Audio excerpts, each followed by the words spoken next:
한 주간 명절 잘 보내고 오셨습니까? 여러분 이렇게 또 새해를 맞이한 겁니다. 옆에 분들과 인사 나누겠습니다. 잘 오셨습니다. 반갑습니다. 오늘 예배를 드리는 사랑하는 성도들을 보면 문득 그런 생각이 듭니다. 교회를 다니는 사람들은 참 부지런하다는 겁니다. 각자의 집의 위치는 다르지만 아침 일찍 이렇게 일어나서 옷을 갖춰 입고 여러분들이 다 이렇게 준비해서 오시려면 부지런하지 않으면 할 수 없지 않겠습니까? 교회 다니는 사람들은 1부 예배를 오시든 2부 예배를 오시든 부지런한 분이면 분명합니다.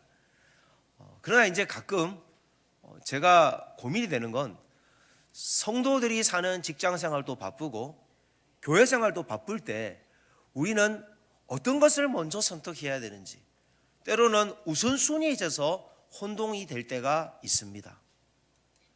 저는 이제 대학교를 들어가서 기독교 동아리였던 IBP라는 기독교 동아리를 들어갔습니다. 거기에서 이제 처음에 큐티를 가르쳐 주시고, 그리고 전체 자기의 시간을 어떻게 우선순위를 정해서 써야 되는지 그런 교육들을 주로 많이 배웠던 것 같습니다. 대학 졸업할 때까지 저에게 지금 또 아직도 해결되지 않는 문제 중에 하나가 시간 관리가 그렇게 자유롭지만은 않습니다.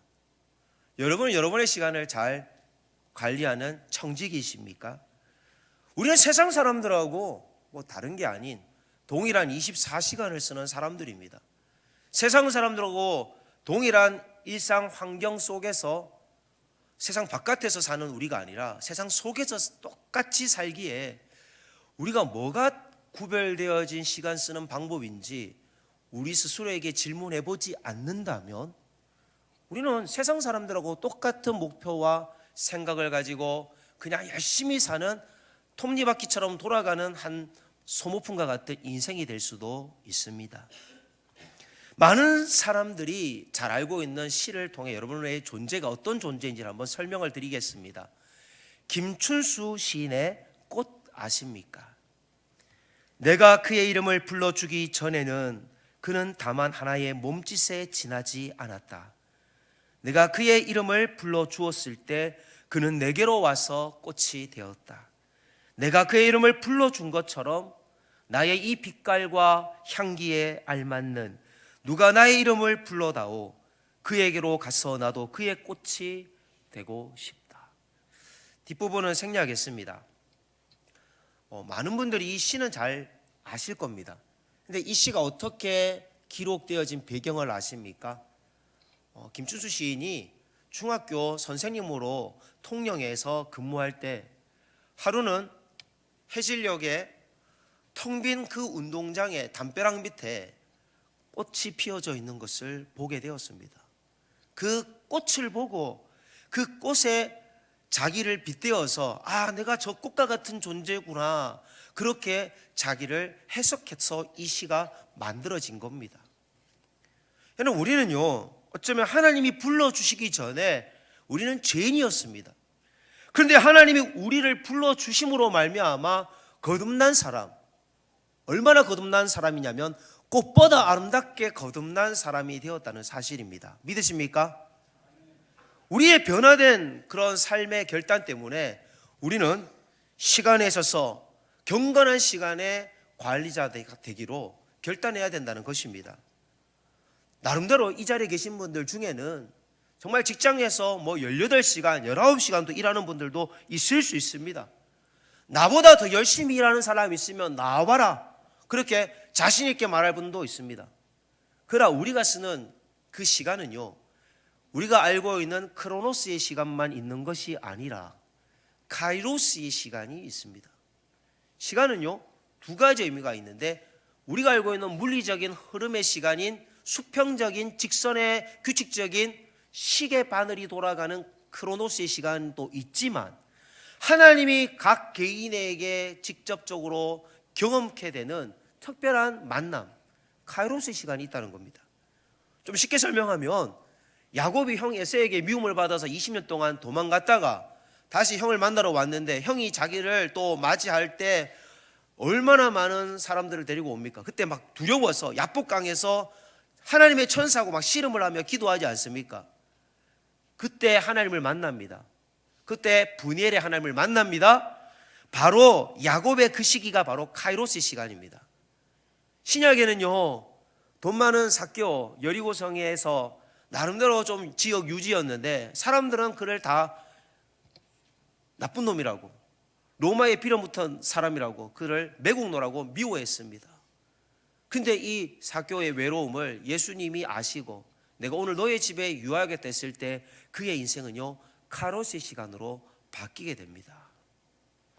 오늘 또 이 시간에 동일한 물리적 시간으로 예배를 드리는 성도들도 있을 수 있지만 어떤 성도에게는요, 오늘 이 시간이 하나님을 만나는 카이로스의 시간이 될 수 있다는 것을 저는 믿습니다.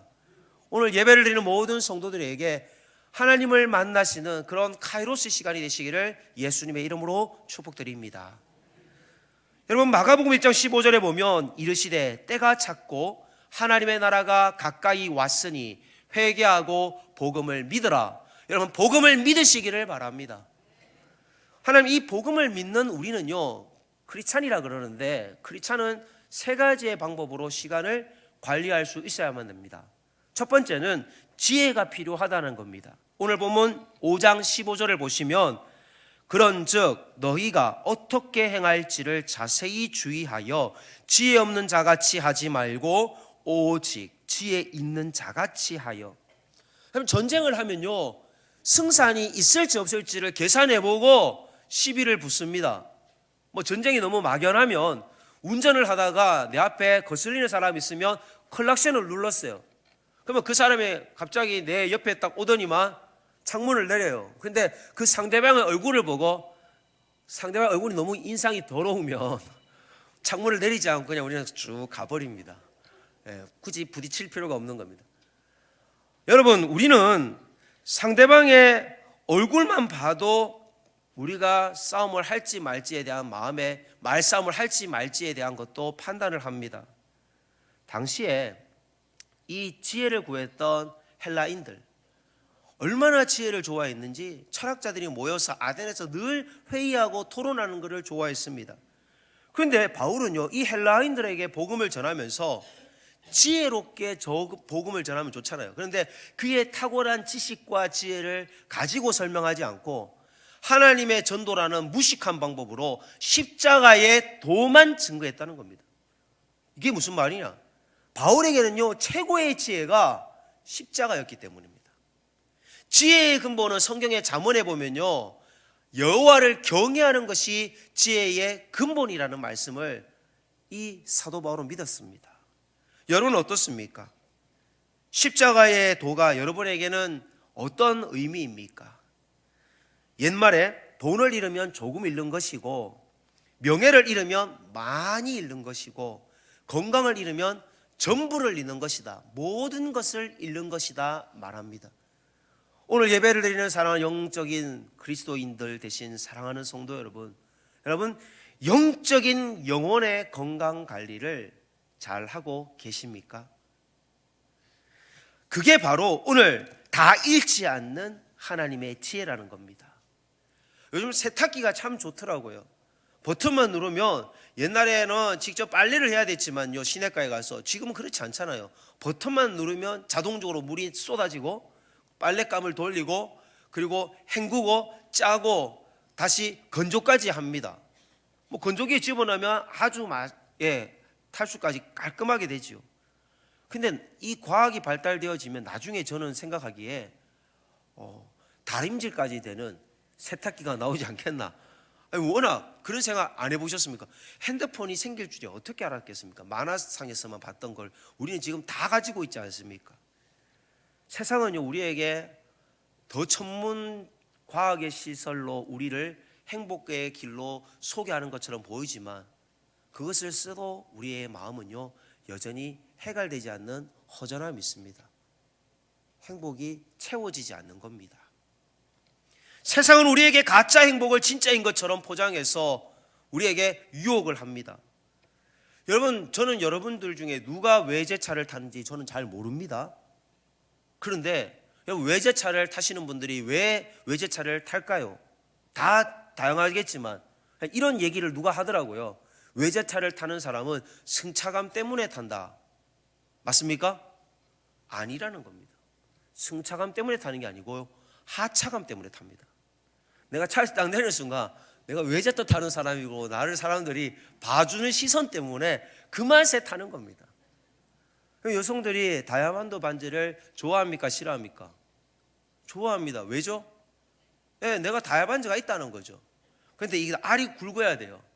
뭐 5캐럿 정도 되면 이렇게 손에 끼고 다닙니다. 그런데 이러면서 이거 뭐예요? 이거 다이아몬드 반지 보라고 이렇게 엉뚱한 데를 가리키면서 반지를 보여주는 거죠. 예, 반지 하나 내가 샀다고.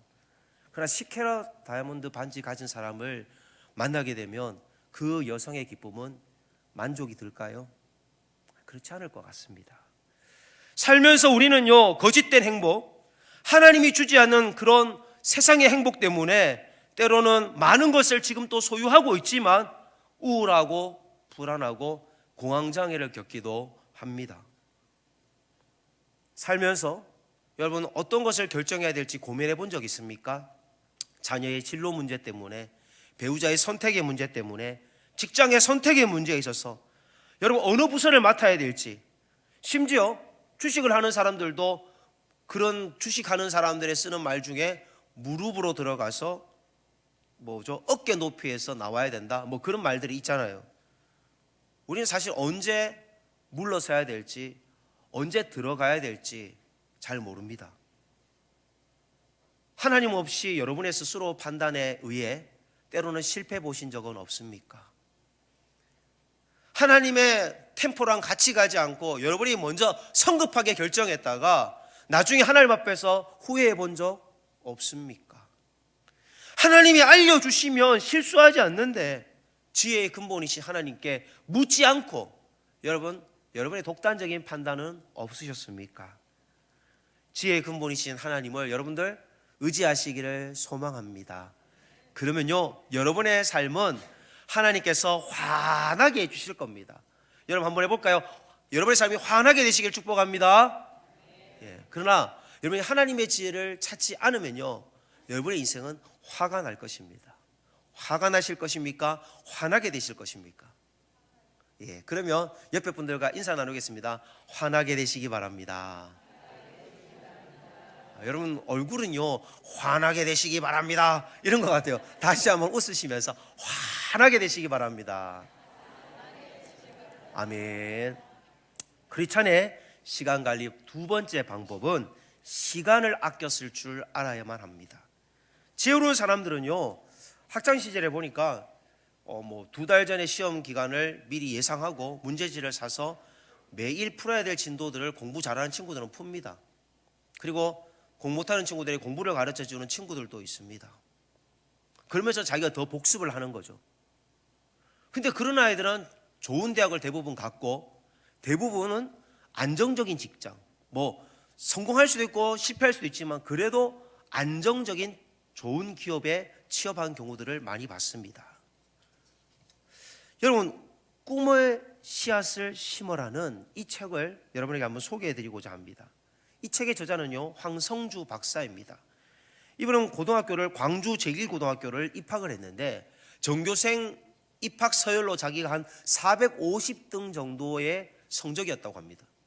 그런데 학기를 끝낼 때쯤 되어서 미술 선생님께서 한 말씀을 자기 전체 학생들에게 이렇게 얘기하더라는 거예요. 선생님이 교직 생활하면서 가장 보람 있었던 때는 언제였는지 너희들 아니? 내가 어느 해에 손마을에서 봉사를 하는 그 2년의 시간이 선생님에게 있어서는 제일 잊지 못할 시간입니다. 그렇게 얘기를 한 거예요. 그 손마을 사람들이 모두 선생님하고 헤어지기 싫어가지고 선착장에 나와서 선생님을 붙잡고 그렇게 마중해 주었던 그것을 선생님은 잊을 수가 없어. 그 섬에서 그 아이들을 진심으로 가르쳤던 것 같습니다. 선생님의 얘기를 들었던 그 황성주라는 고등학생의 가슴이 뛰기 시작한 겁니다. 나도 선생님과 같이 누군가에게 감동을 줄 수 있는 사람이 돼야 되겠다. 그는 노벨 평화상을 수상했던 슈바이츠 박사처럼 의료 봉사를 하면서 나도 섬김과 봉사할 수 있는 의사가 되어야겠다는 의사의 꿈을 품고 열심히 공부해서 서울대 의대를 들어갑니다. 그리고 그의 책 71쪽에 보면 또 다른 예가 있습니다. 고등학교 후배의 하숙집에 갔는데 책상 위에 표를 써 붙여 놨더군요. 타인을 위한 건강, 참으로 신선한 충격이었습니다. 후배를 보면서 열심히 운동도 하고 건강한 생각을 가진 친구라고 생각했습니다. 그 친구에겐 왜 건강해야 하는지에 대한 분명한 목적의식이 있었습니다. 다른 사람들을 위해서 삶을 살겠다는 인생의 목표가 있었던 것입니다. 여러분은 꿈을 이루기 위해서, 무슨 꿈을 이루기 위해서 여러분의 시간을 건강하게 관리해야 한다고 생각하십니까? 오늘 성경은 이 시간에 대해서요, 에베소서 5장 16절에 세월을 아끼라, 때가 악하다, 세월을 아끼라, 이런 표현이 있습니다. 여러분 성경을 한번 보시면요, 성경 세월을 아끼라는 옆에 숫자가 표기되어져 있고 성경 양쪽 모서리 어딘가에 보면 세월을 아끼라는 뜻을 이렇게 일, 헬, 콤마, 기회를 사라라고 되어 있을 겁니다. 세월을 아낀다는 말은 기회를 놓치지 말라는 겁니다. 물건을 살 수도 있고 못 살 수도 있어요. 그러나 물건을 팔고 있을 때 손님 떠나고 나면, 그러니까 물건 파는 사람 떠나고 나면 물건을 살 수가 없는 것과 같이, 물건 떨어지고 나면 살 수 없는 것과 같이, 내게 시간이 주어져 있을 때 내게 앞에서 흘러가는 이 시간을 놓치지 말라는 겁니다. 여러분, 시간은요, 여러분이 붙잡아야 될 여러분에게 책임이 있습니다. 지난주에 아내와 설이라서 좀 많은 시간을 나눌 수 있었습니다. 근데 얘기 중에 하나가 벌써 1월 달이 이제 얼마 안 남았다는 거, 그런 얘기를 하게 됐어요. 그러면서 시간 너무 빨리 간다는 거예요. 용현동 교회 와서 벌써 여러분 12분의 1이 지나가는 오늘 주일입니다. 다음 주가 또 2월이 시작되는 첫 주가 되죠. 우리가 참 우리나라 전통이 좋은 게 1월 1일 신정도 있지만 우리가 지난 주 중에 있었던 구정도 있기 때문에 참 좋은 게, 신정 때 세웠던 목표를 조금 실패했어도 구정 때 다시 목표를 세우고 오늘 목표를 결단해서 다시 시작하면 새해를 시작하는 거나 마찬가지이기 때문입니다. 참 좋은 것 같습니다. 그러나 더 좋은 건요, 여러분 매달마다 하나님 앞에 기도로 올려드리는 예배 자리에 나와 보십시오. 2월 달부터는 여러분께서 월삭 기도에 한번 도전해 보시기 바랍니다. 내 힘으로 사는 인생 되지 마시고요, 하나님이 붙잡아 주시는 인생으로 한번 살아가 보시기를 바랍니다. 월삭 기도에 와서 여러분 마음껏 한번 여러분 기도해 보시기를 바랍니다. 한 달이 어떤 일이 일어나는지, 하나님이 정말 도와주시는지 안 도와주시는지 여러분 한번 나오실 거죠? 아멘? 네, 아멘 해주실 때까지 할 겁니다. 나와 주실 거죠? 아멘. 감사합니다. 제가 어제도 참 바쁜 일이 있었습니다. 원래 금요기도를 하고 나면 좀 체력적으로 피곤해서 교육자들에게 10시 반에 우리 같이 출근하자라고 시간을 정했습니다. 근데 어제 같은 경우는 제가 리모델링 위원들 모임도 있었고, 그리고 또 장로님들도 교회 오시고, 또 저도 이제 예배 준비도 해야 되고, 뭐 머리도 좀 깎아야 될 것 같고, 뭐 일정이 빠듯한 게 있더라고요. 그런데 어느 게 중요합니까? 여러분, 제가 머리 깎는 게 중요합니까? 리모델링 위원 모임 가는 게 중요합니까? 아니, 리모델링 위원회 모임이 중요하죠. 지금 교회를 디자인하는 게 중요하지 제 머리 하나 디자인하는 게 뭐가 중요하겠습니까? 물론 제 머리도 잘 디자인해야죠. 여러분에게 대한 예의인데 죄송합니다. 다음 주는 꼭 깎고 오도록 하겠습니다. 그런데 6시 예약을 했는데 저희가 회의를 4시에 하기로 했는데 관계자들이 한 3시 일찍 오셨더라고요. 저는 3시 반부터 미팅을 하기 시작했습니다. 근데 결국 8시 반, 20시 30분에 맞췄어요. 결국 머리 예약을 사전에 못 가게 됐다라고 좀 이렇게 양해를 구하고 6시 직전에 그렇게 양해를 좀 구하고 다음 모임 하기로 했습니다. 중요한 건 어제 제 일정상 만약에 제가 뭐 사무실도 좀 지저분했거든요. 그럼 목양실 청소도 해야 되겠고, 또 목양실 청소가 나니까 부교육자들 방이 또 이렇게 출입문 쪽에 좀 많이 지저분하더라고요. 그래서 또 그것도 제 눈에 거슬려서 제가 치워버렸어요. 일찍 출근하니까 우리 교회 소 권사님이라는 분이 계시는데, 권사님이 목사님 평상시보다 더 일찍 왔다고 반겨주시더라고요. 제가 일찍 오니까 이런 일들을 다 하고도 여유가 있어서 교회 사무실까지 정리할 수 있었다는 겁니다. 근데 제가 제일 중요한 게 뭘 했느냐? 아침에 일어나자마자 성경부터 들었다는 거예요. 공동체 성경 읽기. 만약에 그걸 하지 않았다면요, 저는 성경은 분명히 봤겠지만 설교를 준비하기 위해서 성경을 펼쳤지 제가 읽어야 될 성경은 읽지 못했다는 것입니다. 여러분, 우리가 가장 중요한 우선순위는 뭐냐? 하루의 시작을 하나님의 음성을 듣고 하나님의 음성에 결단하고 그 템포대로 하나님과 같이 동행하는 성도가 되는 것이 좋은 것이지, 내 마음대로 막 달려가다가 하나님이 따라오는지 안 따라오는지도 모르고 그렇게 정신없이 살다가 하루를 마치는 정말 부지런한 사람이 얼마나 지혜로운 사람이라고 여러분들 생각이 드십니까? 저는 원래 여러분의 꿈이 무엇이냐 질문 드리고 싶습니다. 여러분, 어느 책에서 봤습니다. 40가지의 건강은 하나님의 책임이고 그 이후의 건강은 자기 책임이라는 내용이었습니다. 여러분, 건강하게 여러분 관리하시고 여러분 건강한 꿈을 가지셔서 남을 돕고 하나님 나라를 복음화시키는 일에 귀하게 쓰임받는 매일매일 하나님과 동행하는 저와 여러분 되시기를 소망합니다. 여러분, 세 번째, 우리 크리스찬으로서 시간 관리를 잘하려면 주의 뜻이 무엇인지 이해해야 합니다. 에베소서 5장 17절을 보면 그러므로 어리석은 자가 되지 말고 오직 주의 뜻이 무엇인가 이해하라. 자, 주의 뜻을 이해하려면요, 지혜가 필요한데 그 지혜를 얻으려면 기도하거나 성경을 읽어야 된다는 겁니다.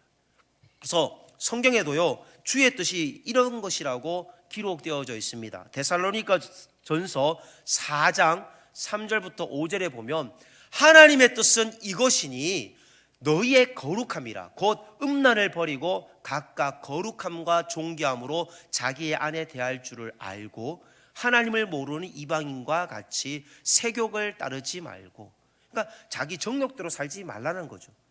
우리가 하나님 뜻을 아는 자가 되면요, 관계가 정리가 됩니다. 우선순위에 있어서 하나님 1번, 하나님이 주어, 그 다음에 2번 나 자신, 그리고 3번이 발밑에 있는 돈이 됩니다. 그래서 돈의 노예가 되지 않고 2번이 돈이 아니라 3번이 돈이 되어져서 내가 돈의 노예가 아니라 돈의 청지기로 살 수 있게끔 한다는 겁니다. 그리고 사람과의 관계에 있어서는요, 십자가처럼 하나님의 관계가 나와 연결되어지면서 수평적으로 가족과의 관계 그리고 이웃과의 관계가 정말 화목해지는 것입니다. 어느 날 다윗 왕이 반지를 하나 세공업자에게 시켰습니다.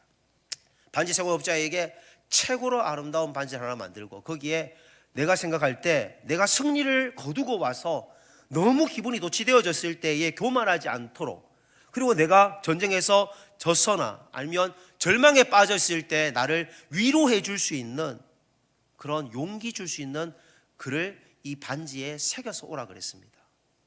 세공업자는 반지를 예쁘게 만들었습니다. 근데 중요한 건 이 짧은 그 공간에 어떤 글을 써야 왕이 원하는 글을 쓸 수 있을까 아무리 생각해도 답이 떠오르지 않아서 지혜의 왕 다윗의 아들 솔로몬을 찾아갔습니다.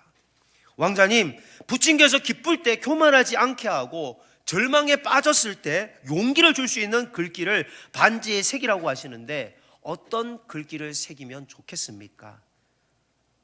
보석 세공업자의 말을 들은 솔로몬이 잠시 생각한 후에 말했습니다. 이렇게 써 넣으세요. 이것 또한 지나가리라. 이것 또한 지나가리라. 아버지가 승리의 순간에는 이 글귀를 보면 곧 자만심이 가라앉게 될 것이고, 아버지가 낙심 중에 이 글귀를 보게 되면 표정이 밝아질 것이라 생각합니다. 여러분, 여러분의 인생에 이것 또한 지나가는 은혜가 있기를 소망합니다. 삶의 때로는 낙심이 될 때도 있고요, 절망 앞에서 아무도 보이지 않을 때도 있지만 하나님은 여러분 옆에 계십니다. 이 또한 지나갈 수 있는 믿음을 가진 자는요, 하나님과 함께하는 성도입니다. 하나님과 함께함을 통해 이 또한 지나가는 믿음의 축복으로 이겨내실 수 있기를 축복드립니다. 여러분, 우리가 뭘 잘하면요, 우리가 잘하는 것을 축복해 주는 사람도 있지만 반대로 우리가 잘 안 되기를 바라는 사람도 우리 주변에는 사실 있습니다. 그렇지 않나요? 이 호날두 여러분 유명한 축구 선수입니다. 이번에 또 사우디 쪽으로 이제 옮기셨는데 호날두가 경기장에 들어서면요 사람들이 어떻게 환호하는지 아십니까? 호날두 호날두 할 것 같죠? 그렇지 않고요 메시 메시라고 한답니다. 왜일까요? 호날두의 상대방 최고의 공격수는 경쟁자는 메시이기 때문입니다. 그래서 호날두의 마음에 심기를 불편하게 해서 상대방 팀이 메시를 최고의 세계 최고의 선수고 너는 2인자라고 그렇게 자꾸 부정적인 메시지를 줘서 경기에 집중하지 못하게 방해를 한다는 겁니다. 오늘부터 여러분 축구 선수 호날두를 기억하라고 제가 말씀을 드린 건 아니고요. 여호수아 1장 9절에 나오는 이 하나님의 말씀에 나오는 이름을 기억하시길 바랍니다. 내가 내게 명령한 것이 아니냐. 강하고 담대하라. 두려워하지 말며 놀라지 말라. 내가 어디로 가든지 내 하나님 여호와가 여러분과 함께 하시는 줄 믿으시길 바랍니다. 여러분 여기 강하고 담대하고 두려워하고 놀라지 말라 해서 첫 글자를 따서 강담 두자와 놀자의 순서를 바꾸겠습니다. 강담 놀두 호날두나 강담 놀두나 비슷하죠. 알아서 강담 놀두 하시기를 바랍니다. 그리고 마지막으로 주의 뜻을 이해하기 위해서는요 여러분 오늘 말씀에 에베소서 5장 18절 말씀인데 여러분 술 취하지 말라 이런 얘기를 합니다. 이 본문을 놓으면요 술은 먹어도 되지만 취하지만 하면 되는지 않느냐. 성경은 자의적 해석이 참 탁월하신 분들 많습니다. 여러분 술 취하지 않는 성도가 아니라 술을 끊을 수 있는 성도가 될 수 있으면 좋겠습니다. 생제가 술독에 빠져서 일주일 동안 있다가 술에 취해서 첫 한마디가 뭔지 아십니까? 고양이 나와 죽여버릴 테야. 겁도 없이 고양이에게 술 취하면요 인사불성이 됩니다. 연예인 이경규 씨가요 최근에 이런 고백을 했어요. 자기가 술을 안 먹는 이유, 물론 술은 먹지만 대리운전을 시키지 자기가 직접 술 먹고 운전을 안 한다는 이유가 있다면 예전에 MBC에서 했던 양심 냉장고라는 프로를 자기가 진행했기 때문이래요. 자기가 그 정지선에 그 밤에 사람들이 그렇게 법을 지키는 사람들에게 냉장고 주고 그랬는데 자기가 술 먹고 법을 안 지켜서 걸리게 되면 자기가 그동안 한 게 뭐냐는 자기 스스로에 대한 기준인 겁니다. 여러분 그리스도인으로서 여러분 스스로에 대한 기준이 무엇입니까? 그런 기준 없이 우리가 막 산다면 세상 사람들의 시간과 우리의 시간이 뭐가 다를 수 있습니까? 연예인 조영기 씨 월드컵 경기할 때는요 이 이경규 씨와 같이 막 중계도 했던 분입니다. 인기가 대단했죠. 이분이 1991년 8월 4일 날 술을 먹고 그리고 사고를 냈는데 인사불성 상태에서 자기가 했는지 안 했는지 잘 모르겠지만 중요한 건 시체를 유기했다는 사실입니다. 시체를 숲속에 유기하고 그 숲속에서 그냥 잠들어 버렸는데 경찰이 그를 발견하고 사체 유기를 했다는 것까지 얹어서 결국 그는 연예계에서 퇴출될 수밖에 없었습니다. 최근에도요 매스컴에 사람을 살리는 생명을 살리는 의사가 술을 먹고 그 돈 얼마 되지도 않는 대리운전 부르면 될걸 그냥 운전하다가 가만히 서 있는 오토바이 사람을 쳐서 젊은 32살의 사람을 죽여버렸습니다. 그리고 도망을 갔다는 겁니다. 목사도 교회 중직자도 술 마시면 안 됩니다. 성도가 술 마시면요 무의식 중에 자기도 이런 실수를 하는 겁니다. 성도 간에도요 술 먹다 보면요 홧김에 속에 있는 얘기를 해서 푸는 경우도 있긴 합니다. 물론 그것도 인정은 합니다. 그러나 술 마시는 곳에서 남녀 간에 문제들이 생기고 술 마시는 문제로 가정이 깨어지는 경우, 술 마시는 문제 때문에 그 빚더미 않는 경우, 술값 한번 잘못 결제하면 여러분 200만 원 300만 원 나올 때 있지 않습니까? 엄한 술집에 가가지고요. 여러분 술꾼의 일주일 한번 소개해 보겠습니다. 원래 마시는 날, 화끈하게 마시는 날, 수없이 마시는 날, 목이 터져라 마셔라 부어라, 금방 마시고 또 마시는 날, 토하고 또 마시는 날, 더럽습니다. 일일이 술집마다 찾아다니며 마시는 날. 술꾼에게는요 술 안 마실 날이 없습니다. 술 마실 이유밖에 없습니다. 군인이요 지뢰밭을 하면요 지뢰를 피해서 가거나 아니면 지뢰를 통과해야 된다면 정말로 주의해서 그것을 찔러가면서 갑니다. 새색시도 진흙탕을 지날 때는 자기의 치마 저고리를 그 치마 밑에 하단을 들어서 진흙에 묻지 않게끔 사뿐사뿐 갑니다. 그게 지혜인 거죠. 텀벙텀벙 뛰어다니면서 그렇게 한복 입고 가는 사람은 없을 겁니다. 성도도 어떻게 살아야 될까요? 에베소서 5장 19절 20절에 보면 시와 찬송과 신령한 노래들로 서로 화답하며 너희의 마음으로 주께 노래하며 찬송하며 범사의 우리 주 예수 그리스도의 이름으로 항상 아버지 하나님께 감사하며. 정리해보면 몇몇몇로 정리가 됩니다. 화답하며, 그러니까 혼자 할 수 없잖아요. 그러니까 서로 이렇게 좋은 말을 하라는 거예요. 내가 좋은 말 하면 저쪽도 좋은 말 하고, 그리고 주께 노래하며 늘 찬송을 불러라, 그런 의미입니다. 마지막 하나님께 감사하며 늘 예배 드려라, 그런 의미입니다. 우리 삶은요 단순해요. 예배 드리고 기도하고 찬양 부르고 그리고 좋은 일 있으면 서로 축복해 주고, 이렇게만 살면요 여러분의 삶이 행복하다는 겁니다. 찰스 셀든이 쓴 예수님이라면 어떻게 하실까라는 책이 있습니다. 가운데 책이 원서고요, 번역본이 있고 그리고 어린이용도 있습니다. 동화책을 가정에 어린 자녀들이 있으면 선물해 주시거나 직접 밤에 읽어주셔도 좋을 것 같습니다. 책에 보면 그리스도인이 된다는 것은 그저 사후에 천국행 티켓을 획득한다는 것일까? 그리스도인들에게 이 땅의 삶은 어떤 의미일까? 신앙과 삶이 괴리된 채 무엇이 문제인지도 모르고 살아가는 수많은 그리스도인들에게 여전히 절실하고 강력하게 던져야 할 단 하나의 질문, 예수님이라면 과연 어떻게 하실까? 건설사 사장인데 부실공사가 되어져 있어요. 그런데 공기도 쫓기고 부실공사지만 그냥 눈 가리고 앙하는 식으로 공기를 맞춰버리면 어떻게 되겠습니까? 부실공사 앞에서 예수님이라면 어떻게 하실까? 신문사 기자로 있는데 편집부장의 부정기사 삭제 명령 앞에서 그 명령에 순종하면 거짓된 오보가 나가게 되는데 내가 예수님이라면 어떻게 하실까? 참 쉬운 일이 아닙니다. 가수 지망생인 어떤 자매가 연예계 성공을 하려고 하는데 술자리에 나오라는 DM 쪽지를 받았습니다. 여러분, 예수님이라면 어떻게 하실까? 장사를 하든지 회사를 다니든지 학교를 다니든지 우리는 우리의 각자의 자리에서 예수님이라면 어떻게 하셨을까를 생각하며 이번 한 주도 살아가기를 소망합니다.